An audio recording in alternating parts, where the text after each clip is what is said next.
Hey, everyone, and welcome to this episode of the X Podcast, Thanksgiving edition. That was really good, dude. Thank you. Thank done. you so much.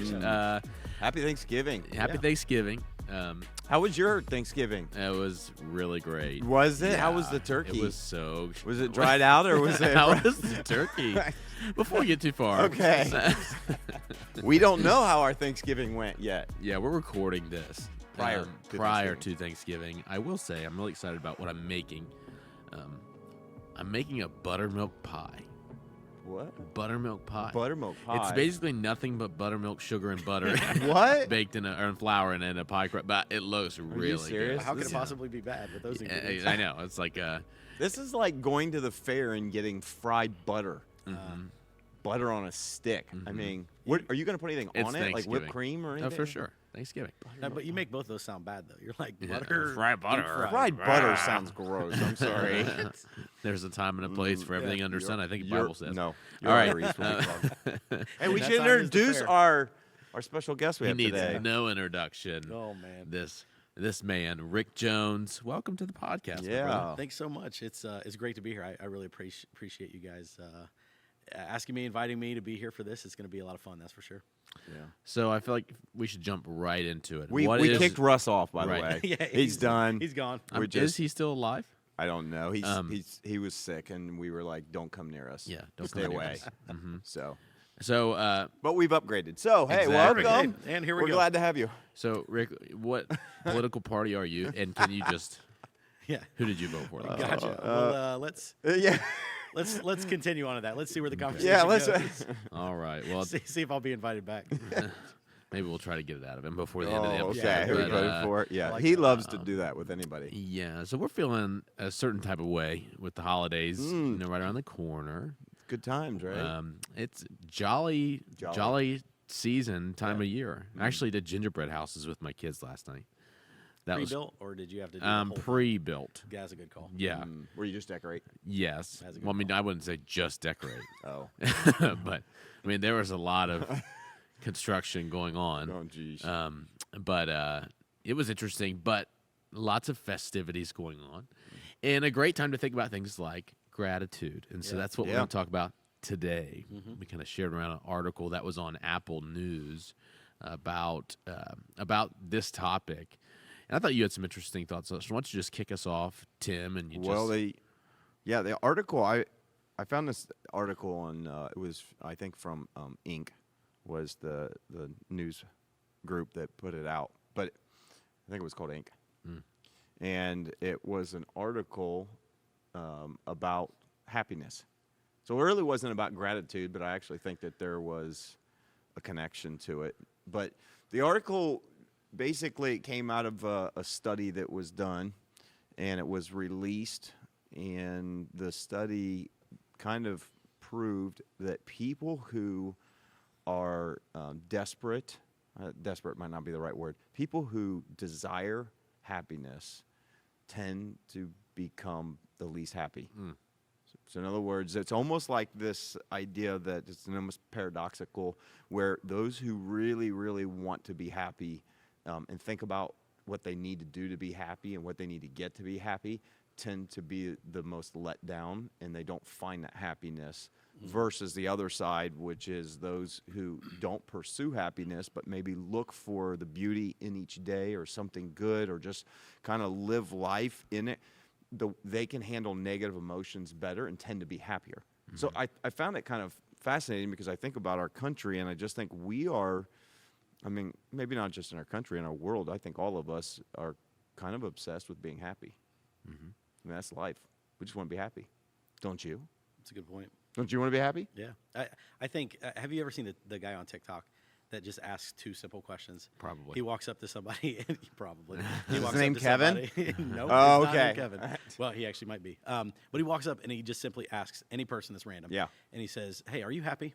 And they're always thrown off by it. You know what I Yeah. mean? Because it's not even a normal question to ask people anymore. Right. Because I think even you kind of alluded towards it. Happiness is something that's defined. You know what I mean? Like yeah. happiness for one person maybe isn't happiness for the next person. So it's Yeah. always individualized.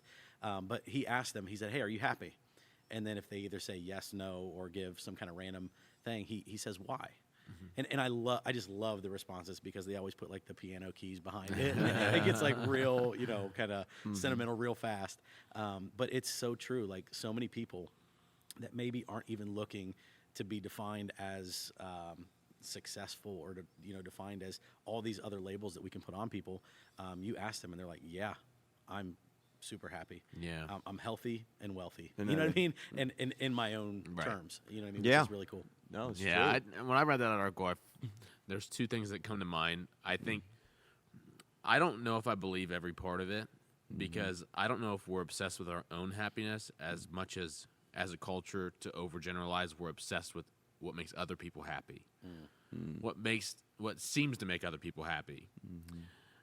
Because I almost think, alluding to Rick, what you said about the TikTok video, but it's really hard to think about what makes you happy, Tim. What makes you happy, Rick? You can think about it for a second. I want to come back to you. But Well, why don't you tell us first then? I will. That'd be good. but I say that Let us because cheat off your this is when somebody asked me that, Yeah. that was a really hard question It is hard to answer. It's like, wait, ooh.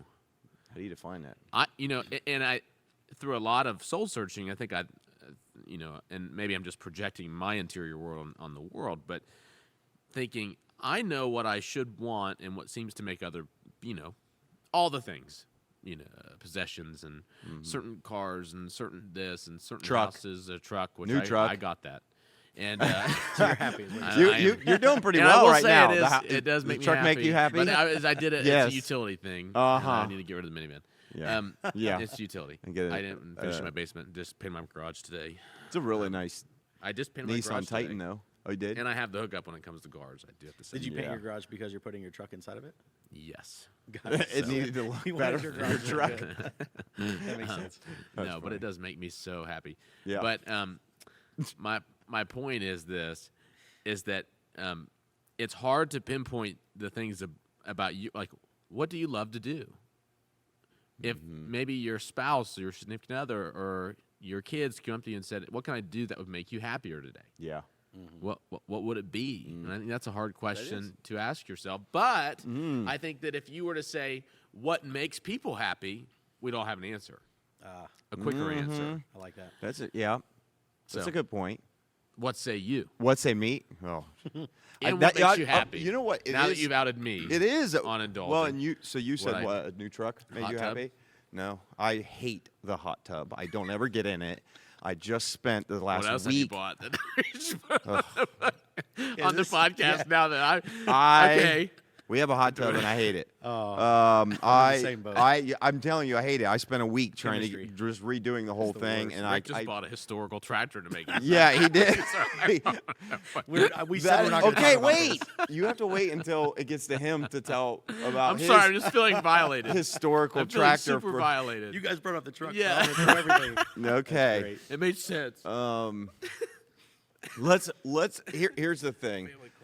I do think there are things that do make us happy. I think that's a great point. It's really hard to define what makes us happy. And so probably the whole point of that article, without actually even saying it, is that we're all chasing something we can't grab. Like it's that whole Ecclesiastes chasing after the wind. I mean, if I think about anybody, when you look at the scriptures, who had every reason, and what, like you said, everybody would look at and go, I'd be jealous of this person. Solomon, at one point, considered the wisest man in the world, the wealthiest man in the world. Some people look at the amount of gold that he had and other things and say, compared to today's time, he would blow everybody away in regards to actual wealth still today. And he had all that, and yet you go read his memoir, his Ecclesiastes, and he's miserable. Yeah. I mean, this guy is miserable, and he said, I denied myself nothing that my eyes saw. I had property, I had people, possessions, slaves. I mean, the guy had everything you could imagine a wealthy owner would have, and he said he was miserable. And so I do think that trying to define it, for yourself is hard, and it is kind of a subjective thing. Yeah. And if we remove the really religious answers, because I think that's what we like to do, especially those of us who work in the context, of well, happiness is, Jesus. It's like, can we just, let's stop that. I'll be honest and say, I do think that happiness, not if I say personally, I just thought the you were going things to tell me what makes you happy. I am. The things that I think I like it when my life is in order. So I'm happiest when things are not thrown out of order. So when everything is smooth and I can have my routine and I can go, I've been able to go to the gym and I get those things it's just weird. But when there's order in my life and consistency, I tend to be happy. When something messes up my order, it just kind of. Another one that I've discovered that does make me happy is when my relationships are smooth. So I've kind of lived enough to kind of realize, and I don't think I realized that until I probably 5 years ago, but when, it's one of those things that you always think that I could be happier, but what you can discover real fast is that your life could be a lot worse. Right. And so all of a sudden, when you get turmoil in your life, when there's relational turmoil with family, with friends, at work, with whatever, you realize that it's like, that is like a stress that just kind of ruins everything. And so, I like my car too. Did you paint your garage? No, I didn't paint my garage. You probably It should. was painted at one point, but I Probably didn't paint it. should, yeah. I do like my I car, did but did by myself. yeah, Like a man. but it doesn't have to be Yeah. new. So, but I don't know. I mean, DIY. I do think. What did you just do? I'm not sure. I don't know. new thing. I think Compensating. yeah. Okay. So for me though, if I were to things, I will say this, and I have to fight this. Things make me happy for a moment, but I mean they do. But one of the things that's been a real benefit that's kind of reframed what probably how I'm answering that question right now. I'll be honest with you, has been not being on social media this year. I honestly, when I'm on social media and just scrolling through people, organizations, things that I follow, products that I follow, man, new stuff pops up. I'm like, gosh, I need to get that. I need to get that. And I don't feel that way most of the time. I'm not saying there aren't things I want here and there, but it's like it has reduced drastically that desire of if I could just have this or I need that new thing. That feeling has dissipated, not gone. I'll be honest, it's not gone, but it's dissipated massively. So visually seeing that on a regular basis has created a sense of I'm not happy because I don't have. Has that changed since you've gotten older? Like, would you say that No. was as a young No. man, that's what made you happy, order and smooth relationships? No, I would say as I've gotten older, I see that order and relational happiness and relational peace is more what's making me happier today. When I was younger, it was more what I didn't have that I needed to get. And I think the older you get, the more established you get. I mean, part of that reason could be is that you have time to accumulate stuff. Right. So the longer you're alive and the more it's like, well, I have the, thing I want. I've got the tractor that I want, or I've got the riding mower that I want. You know what I mean? So you had time to accumulate that stuff. I have a car that's not going to break down, or I'm not worried. You know what I mean? As much. So I think the older I've gotten, but what I'm saying is the draw to want something else to be happy. I feel that just as much today, I think, as I did then. I just have lived enough to see that isn't going to do it. And, it doesn't mean I don't still struggle with it, but for me, I think it's as I've gotten older and I've experienced seasons of my life, because I may always want stuff, but seasons of my life where that other stuff was out of order or relationally things were out of order, that's when I find myself the most miserable. Yeah. So I know I'm not happy. So you're saying almost you're happy. You becoming more aware of what makes you happy Yeah. is really the process of you becoming aware of what made you unhappy. Yeah, actually, that's probably very true. Because I think it's hard to tell. Like you said, it's a great question. It's really hard to define. Right. So I think the best way I've been able to define it is when I'm most miserable. What made me that way? Now, it's almost like I was happy. I didn't know I was happy Right. until something came along and that made it worse. And now I'm going, I was happier then. Yeah. Which is, I think I didn't think about it. I think that's kind of what the article was saying. Everybody that's trying to get happy never realizes when they are happy. What have you guys seen Anchorman? Yeah. Heard of it. Yeah. You talked Have about you it really? last episode. Did you Yes. go watch it? Yes, I've seen it. I just don't remember they ask- every quote. I just remember "Stay classy, San Diego." I forget who asks Ron Burgundy in that movie. Ron, what makes you happy? I think it's I can't remember. The character won't matter. I don't know who it is. No, but I think it might make it funnier. And he says,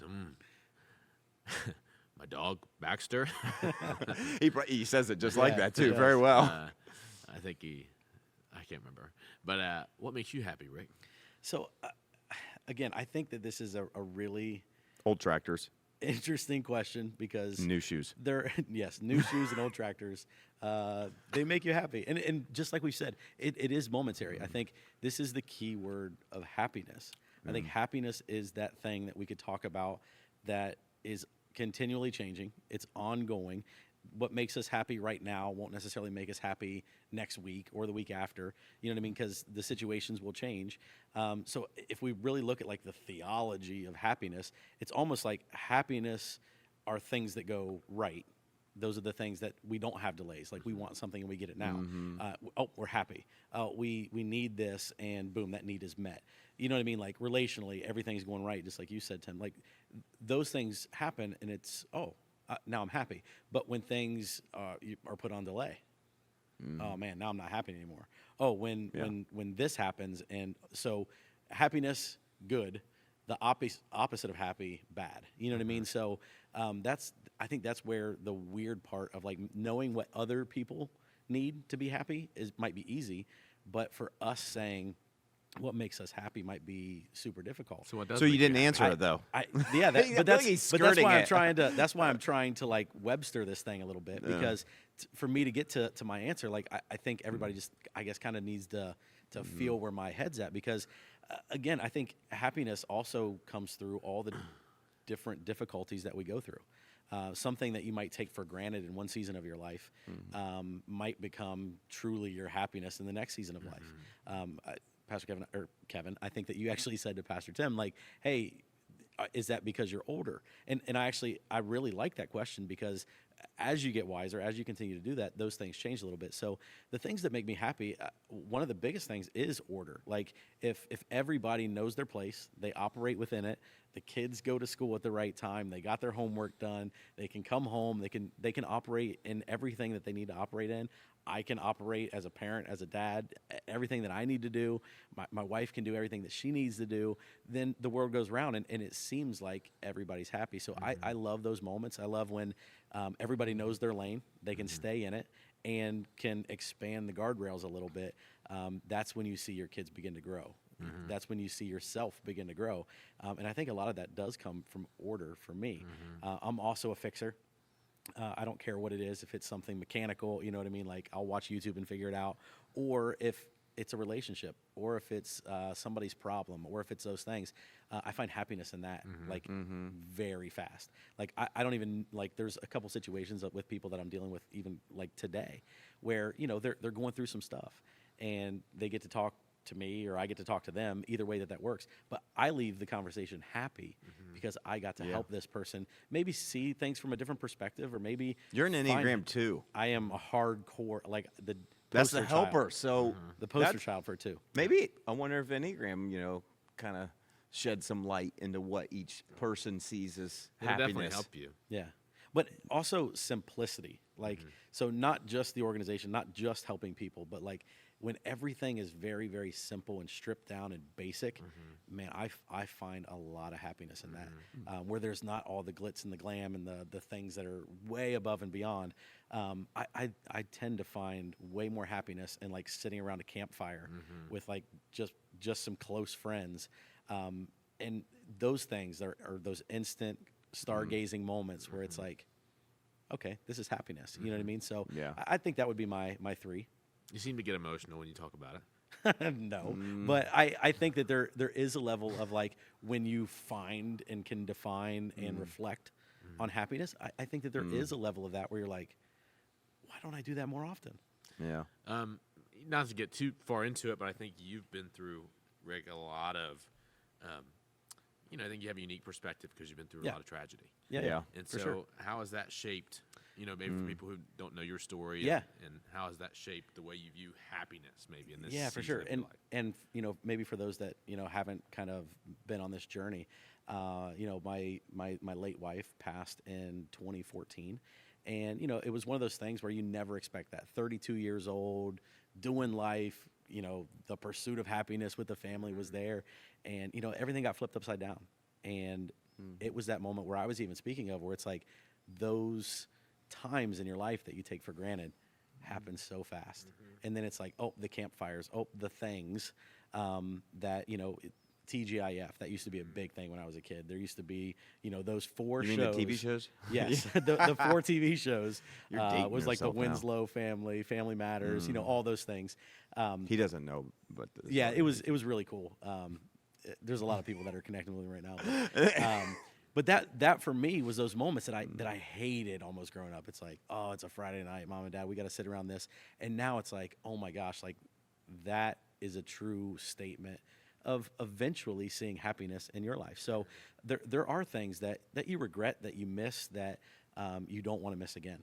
Yeah. And those are the moments that you tend to forget about some of the other things that people tend to put a big filter on to go, man, I have to be this successful. I have to be this busy. I have to find my value or my worth in this, when ultimately it's probably something else. Yeah. I think your perspective is fascinating on it, because you are one of the most joyful people to be around, and there's got to be some sort of correlation between the amount of joy someone's able to experience and the amount of hardship they've also gone through, because it's true joy. Yeah.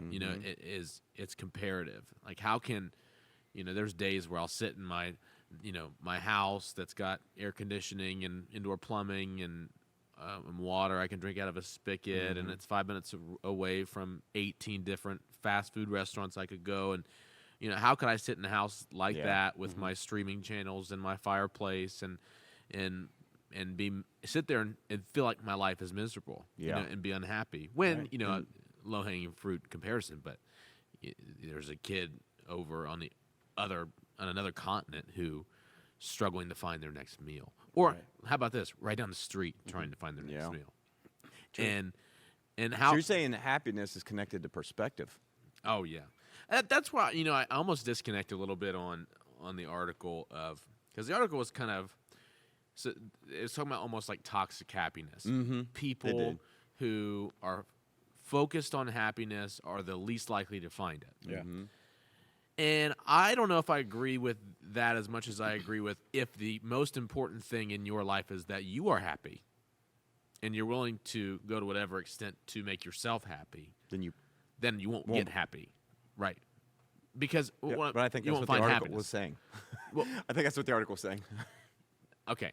But I'm not sure I'm following what you were saying. no, they were talking about if you're focusing on your happiness in the moment, then you won't. People who are instead play the long game, right? Yeah. Instead think of your future happiness. I don't know if I totally agree with that. Yeah. I would almost say you really have to, for me, what's been helpful is to really go, what brings me joy, right? Yeah. And I think certain people may be like this more than others, but I'm more of a, if you want to use Enneagram language, they call it a self-forgetting type, okay? So, and my wife's also a self-forgetting type. Okay, twos would also be a self-forgetting type. So often the last thing I think about are the day-to-day maintenance Wait, things. are three self-focusing type? Is that the opposite? I didn't say it. Is I that don't what know they if you- are? I don't know if you I'm noticed just that. saying, I are didn't say three it. No, I self-focusing didn't say it. type? But They think about themselves a lot? the same things that you say about, and order and making sure my life is together. Those are Yeah. the things that I don't feel like I want to put in the effort into, but Yeah. also bring me joy because it allows me to focus on other things. Yeah. But I don't know. I think that it's helpful. It's not always toxic to define what makes you Oh, happy. I agree. You know? I don't think it is. I think it's the. That's I think not it what has you m- said. I think it has more to do with the pursuit. Nice try. I think it has. I think it has more to do with this. I think it speaks to a mentality though that can be toxic, and the mentality in our culture today is, you deserve to be happy. Right. You should do whatever it takes to get happy. Here's what's funny. We all want to be happy, yet even as we sit down to have this conversation, and most people won't, most of us can't even define it. Right. But we're chasing it. I just want to be happy, and we can't define it. And so what do? We run after, like I want to say, we run after the low-hanging fruit. We run after what we see makes someone else happy. If that makes them happy, it must make me happy. Right. So if they bought that, or they went on that vacation, or they wear those things, then they all look happy, and they're posting, it'll make me happy.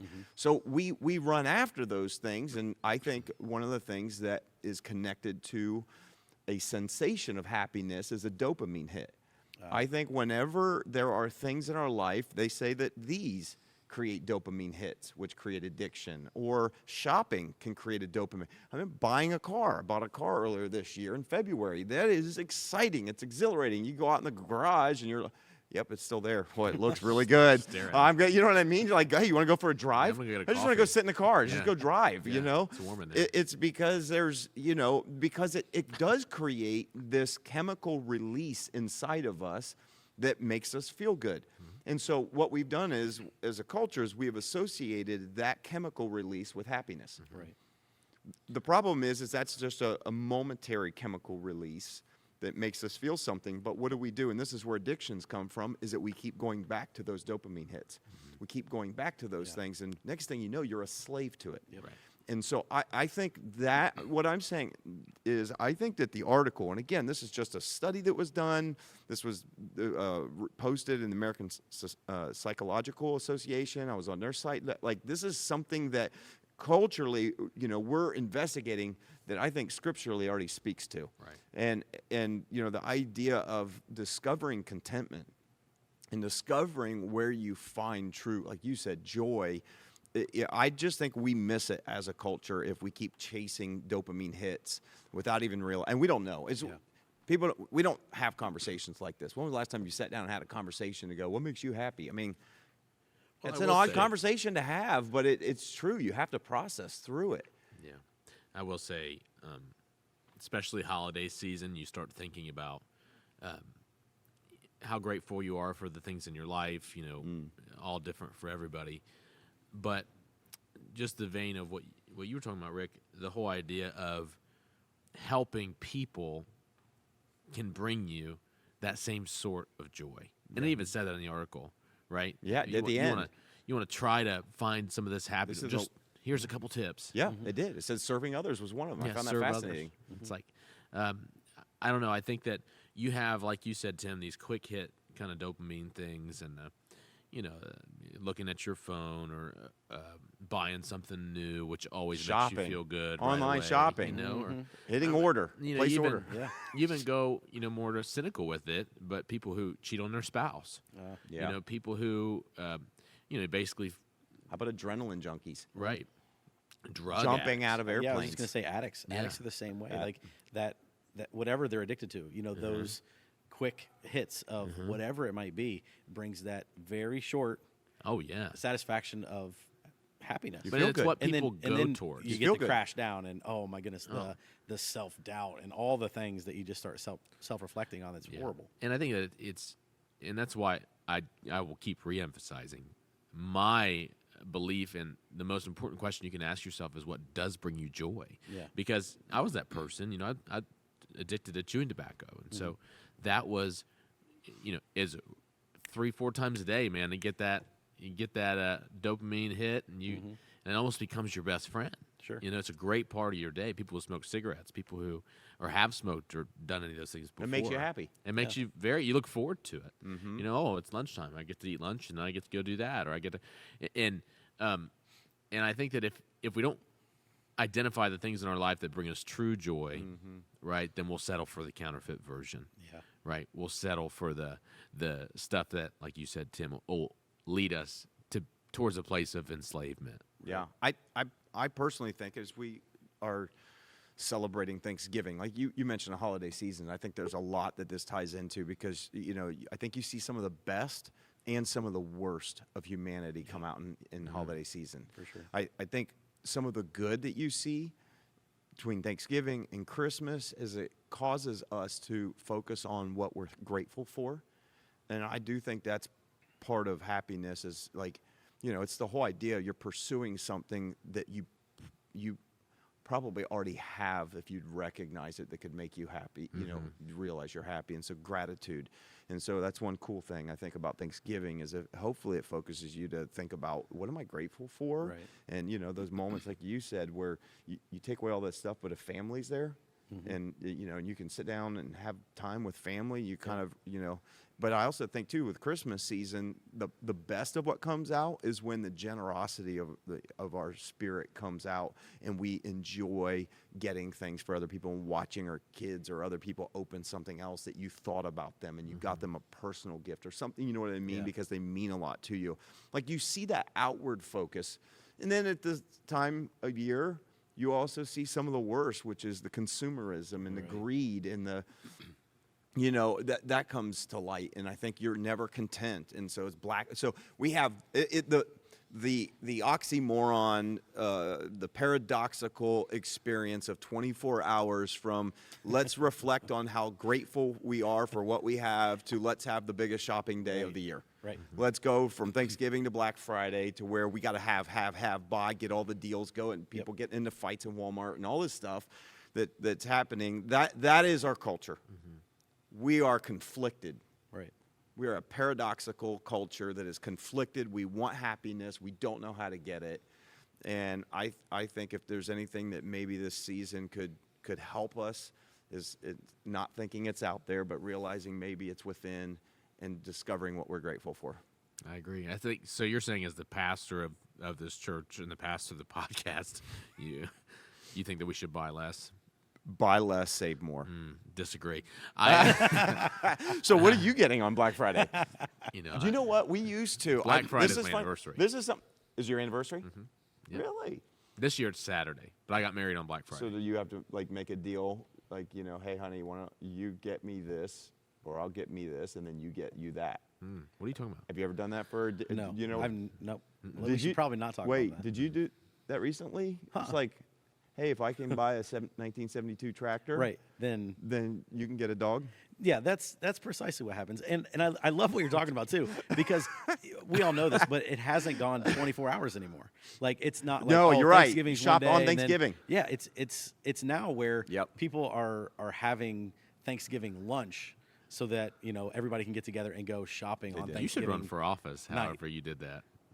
How I did what? Little distraction from the. Oh, I'm getting back to it. Don't worry. Yeah, that was great. But those You have a things cute happen. new dog. We do have a cute new dog. It's a cute little dog, Yep. Walter. He's Walter. cute. Yeah, Walter and our other dog, Bob.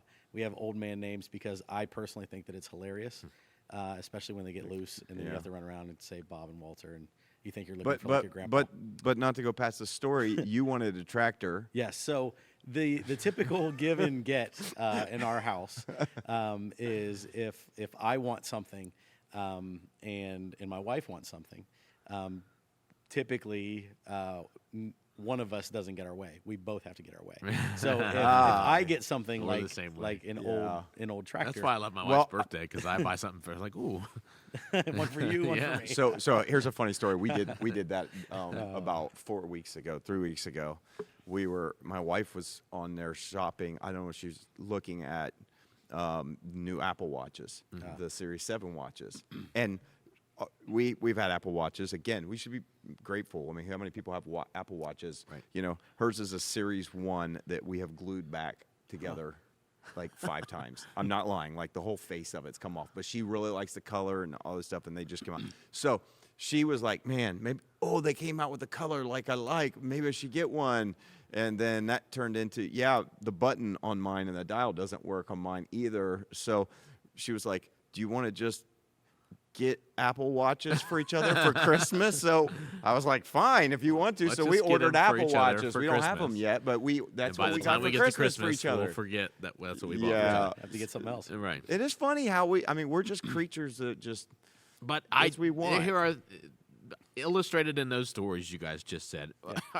I don't think that it's bad. I don't. I'm not saying it's the bad. people in my life. I want them to know me as somebody who is lavish, Yeah. right, with the gifts that I give them, Sure. and generous, and some of the most meaningful people in my life have been that with me, and I think that's a characteristic of God. Like I think that you have being a good steward. I think is Yeah. obviously a characteristic of God. And then on the other hand, you have a radical generosity Yeah. that's willing to put God first, and then also not to forsake the people around you. Yeah. You know, I think about my kids. You know, my kids, they're in. You are the best representative if you're, a parent to your kids. You're the best representative of Jesus to your kids, and the characteristics of God. Okay, so we can't be perfect, but here are some things we can do. We can teach them responsibility and stewardship, and we can also teach them how generous God is Yep. with us by being generous with them. I don't think that it's a bad thing. I never feel like I'm spoiling my kids, really. So you get them a lot for Christmas, is what you're saying? Yeah, I do. You know what? I will say. I will say this though. We blessed our kids for Christmas, and I'm grateful that we've been in a position to be able to bless our kids and have good Christmases. And I promise you, they know people who get more, and they know people who get less. Sure. So, but you know what's interesting is being grown up now and reflecting back on when I was a kid in Christmases. The most memorable Christmas that I ever had was a very strange Christmas, and it was one where we got very little. And it's kind of more of an experience. Our parents, took us, and we traveled to Mexico, literally across the country in a van. It traveled days and days across the country, and I think they did this on purpose. Like, let's go visit some friends who were missionaries from our church, and they were serving in slums, in these slums in Mexico, and literally, the people lived in and around a garbage heap, and it was pretty crazy. And so we did that, and then we got to see the country a little bit, and I remember we traveled over Christmas break doing that.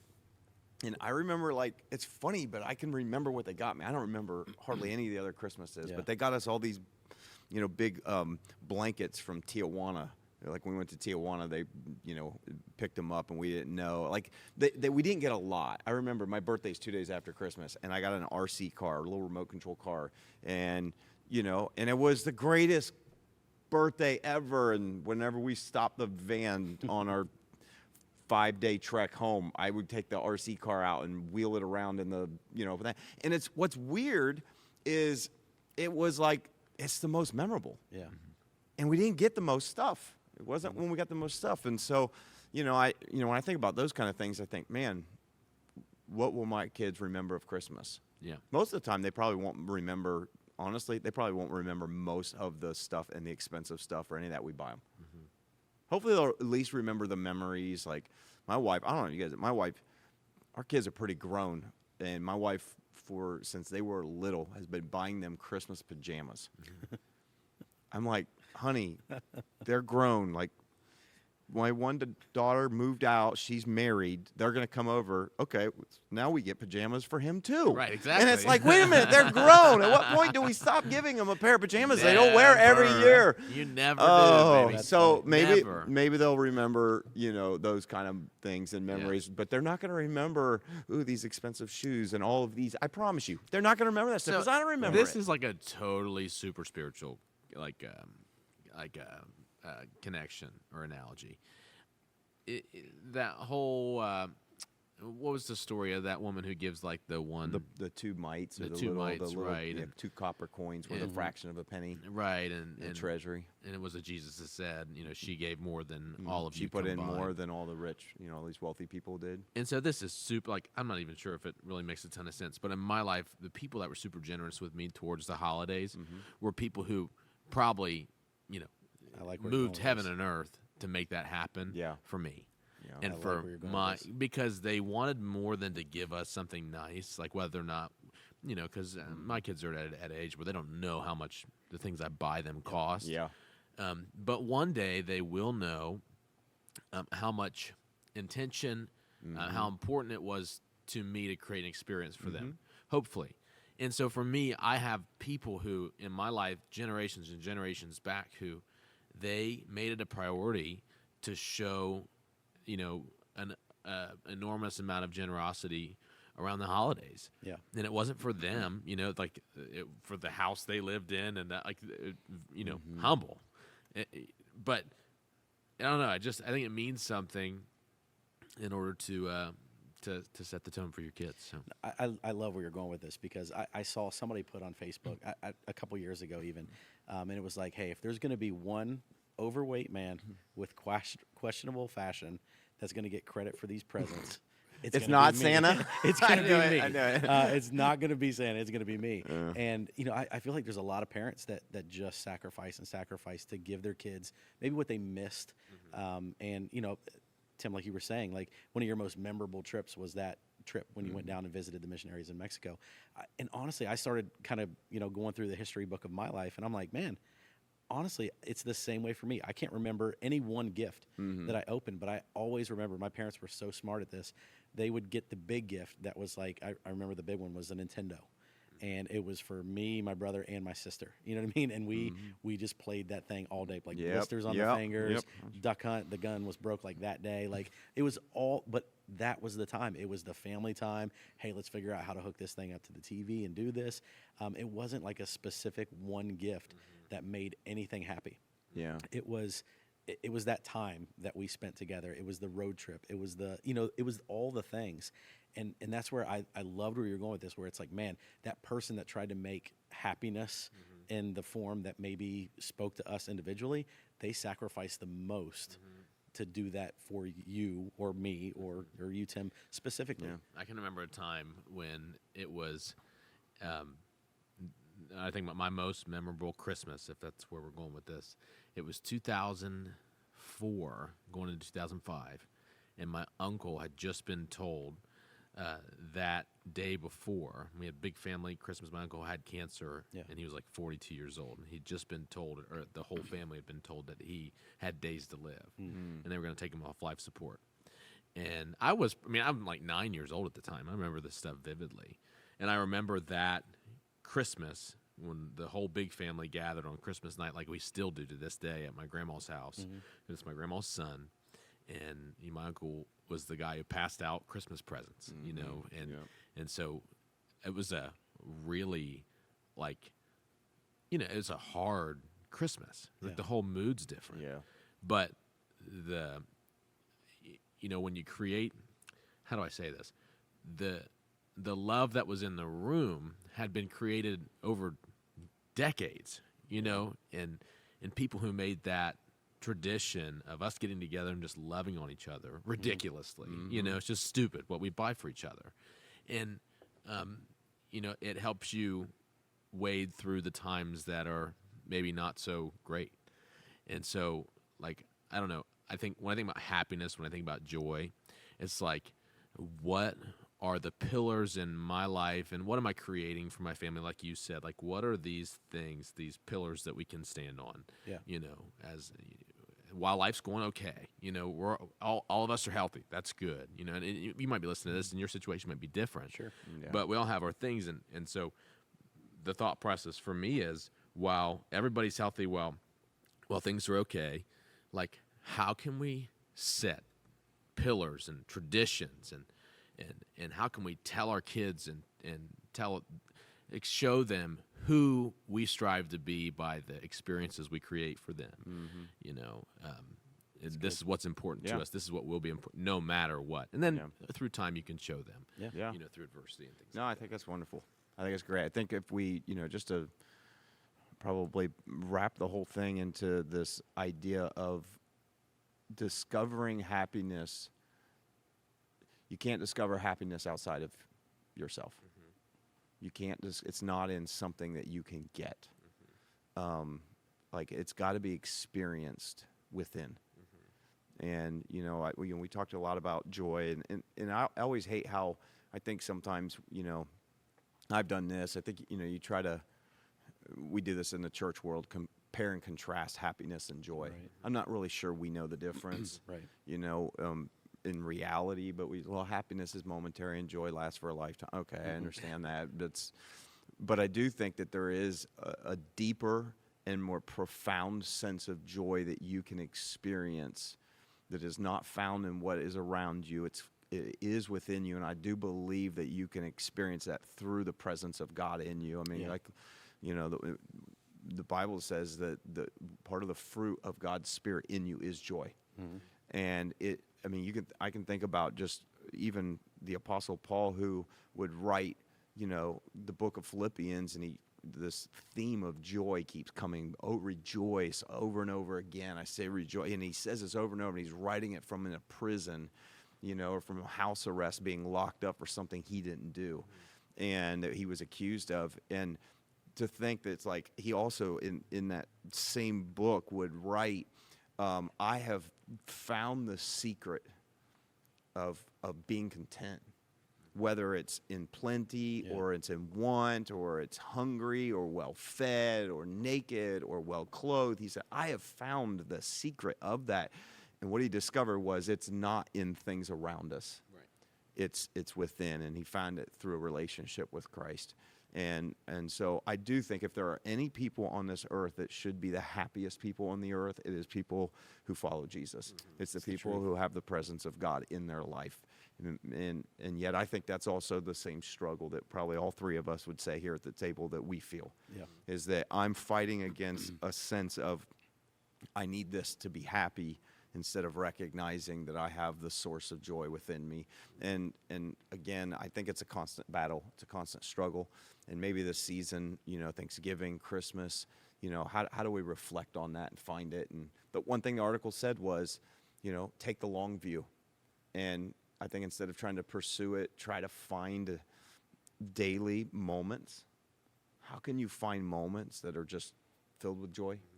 How can you find moments with your kids? How can you find moments with your spouse? How can you find moments even at work where you can just be at peace and kind of enjoy the moment, whether you're laughing about something with a coworker or whatever, and not, find joy in that. And then I like what they said. They said serve others. I think we mentioned it. You talked about that. You're an Enneagram 2, but you don't have to be an Enneagram 2 to find joy in serving others. For sure. There is something incredible when you know that you've been able to help someone. I feel that way when if I can do something to help somebody, man, that's why Jesus said it's more blessed to give than to receive. Yeah. That when we're giving and we're pouring out, that's when we're the happiest. And so, I love it. Yeah.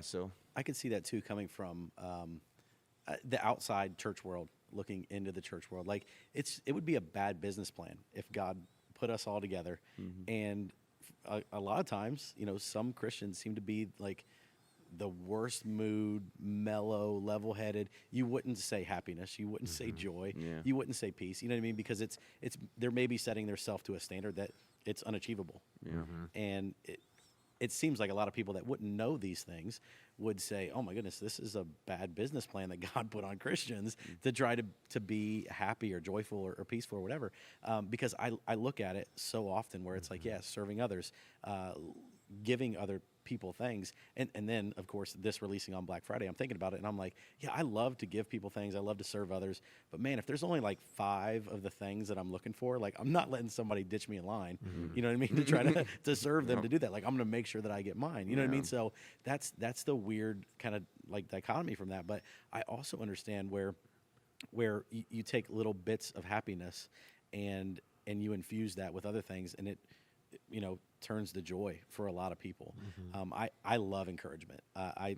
Encouragement is my thing. It's my MO. I love to do it. It encourages me to encourage others. And I don't know if there's anybody that I've met that doesn't have hope, that's not encouraged. Right. That doesn't have joy, that's not encouraged by somebody or been given even momentary times of happiness to get to the place of joy. So I think that's just maybe a couple little things, like serving others, encouraging others, people that are down, the Blue Christmas stuff that's going to be coming up, and a lot of churches and places are doing that. That's a special group of people. It's a group of people that are trying to look past the camouflage of fake happiness right now and try to find within them the true joy that they know is there somewhere. That's really good. I just want to, I don't know, we can wrap it up, and I want to say this. I want to say, like, maybe this podcast can be an encouragement to you if you're listening. As maybe there's people who are listening who maybe they're going through a rough season where they've lost somebody, or holidays can be hard in that way. Maybe, depression, anxiety at an all-time high in our society right now with all all the things we've gone through the past couple of years. It's been overstated even, but I think sometimes people feel like happiness and joy is so far away, like it's out of their grasp. And if you're listening and you feel like you're unable to be happy in your life, or you feel like that ship has sailed and you're trying to find a way to just be content with being unhappy, we don't think that's what God wants for you. And maybe this, podcast will be an encouragement to you that there is joy ahead of you, and that there's things that you can do in the real world, in real life, that can help you take steps towards that. Things like serving others, things like encouraging others. We've talked about it on this podcast before. Grateful. Being grateful, giving your way out of a rough season. Go and do something for somebody. Go and get out of the isolation that you find yourself in, and go make somebody feel like $1 million. Do what you got to do. But we are praying with you, standing with you, and we hope that your Thanksgiving was incredible.